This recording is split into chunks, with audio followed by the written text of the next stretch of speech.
मोठी बातमी आत्ताच्या क्षणाची एनडीटीव्ही मराठीवर उपमुख्यमंत्री एकनाथ शिंदे देखील दिल्लीला रवाना झालेत। उपमुख्यमंत्री एकनाथ शिंदे देखील आता दिल्लीला रवाना झाल्याचं पाहायला मिळतं। एकीकडे मुख्यमंत्री देखील दिल्लीला रवाना झाले, दुसरीकडे उपमुख्यमंत्री एकनाथ शिंदेंनी देखील दिल्ली गाठताना पाहायला मिळतात। अधिक माहिती जाणून घ्या, आमचे प्रतिनिधी योगेश माने सध्या संपर्कात आहेत। योगेश, कसं बघायचं याकडे?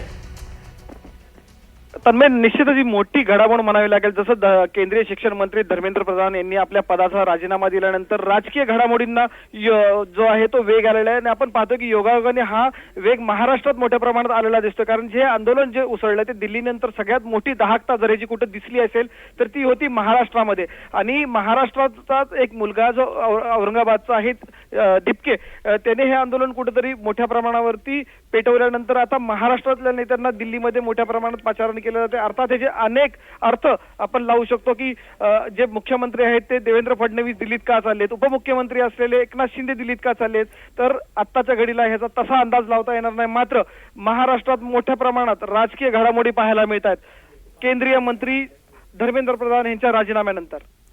अगदी योगेश, पण दुसरीकडे असंही म्हणता येईल का की ज्या पद्धतीत हे आंदोलन थांबणार नाही असं दिपके म्हणाला, हे आंदोलन सुरूच राहणार आहे, मग त्या दृष्टीनं काही पावलं उचलायची आहेत राज्यामध्ये, तशा पद्धतीत काही बदल करायचे आहेत का, किंवा त्या संदर्भात काही पावलं उचलताना त्यासाठी ही मीटिंग असू शकते दिल्लीमध्ये? अर्थात तन्मय, आपण जे म्हटलं ते अगदी योग्य आहे की आपण पाहिलं की जेव्हा काँग्रेसचं सरकार होतं आणि अण्णा हजारेंचं अशाच पद्धतीनं मोठं आंदोलन जे निर्माण झालं होतं आणि अनेकांनी समजवल्यानंतर सुद्धा अण्णा हजारे जेव्हा ऐकायला तयार नव्हते त्यावेळेस केंद्रीय मंत्री असलेले विलासराव देशमुख यांना खास काँग्रेसच्या पक्षश्रेष्ठींनी पाठवलं होतं आणि त्यांची समजूत काढण्यासाठी सांगितलं होतं।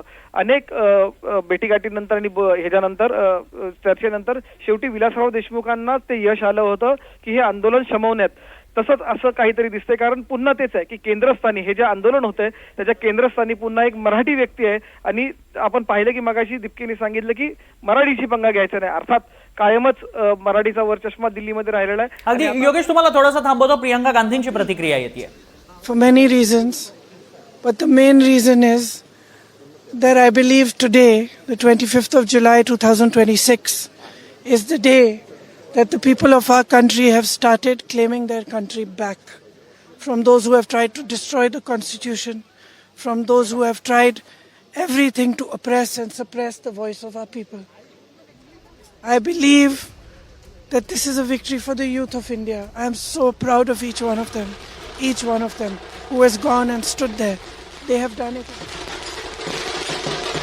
Yogesh, back to you. Priyanka Gandhi यांची आपण प्रतिक्रिया बघितलेली आहे आणि आपण बघितलं हा तरुणांचा विजय असल्याचं त्यांनी म्हटलं। आणि दुसरीकडे आपण बघतोय की आता जल्लोषाला देखील सुरुवात झाली आहे। मुंबईतल्या टिळक भवनातली आपण दृश्य बघतोय, मोठ्या प्रमाणात जल्लोष काँग्रेसच्या कार्यकर्त्यांकडनं केला जातो। या क्षणाची एक मोठी बातमी आपण बघतोय, विद्यार्थी आंदोलकांचा एकीकडे विजय जल्लोष जंतर मंतरवर सुरू आहे, दुसरीकडे आता टिळक भवनाबाहेरची ही दृश्य आपण बघतोय। काँग्रेसचे कार्यकर्ते जमायला सुरुवात झालेली आहे आणि काँग्रेसच्या कार्यकर्त्यांनी सुद्धा ह्या विजय जल्लोषाला सुरुवात केलेली आहे। ही तीन दृश्य आपल्या टेलिव्हिजन स्क्रीनवर सध्या आपण बघतोय। एकीकडे टिळक भवनातली दृश्य आहे, दुसरीकडे जंतर मंतरवरची दृश्य आहे जिकडे मोठ्या प्रमाणात आंदोलक जमलेले आहेत। तरुणांचा विजय जल्लोष सुरू झालेला आहे आणि अभिजित दिपके यांनी या धर्मेंद्र प्रधानांच्या राजीनाम्यानंतर पहिल्यांदा जी प्रतिक्रिया दिली ती सुद्धा दृश्य आपण इकडे टेलिव्हिजन स्क्रीनवर बघतोय। सगळ्याच माध्यमातून आता प्रतिक्रिया व्यक्त होऊ लागलेल्या आहेत। अगदी काही वेळामध्ये पत्रकार परिषद सुद्धा होणार आहे, ठाकरे बंधूंची संयुक्त पत्रकार परिषद आणि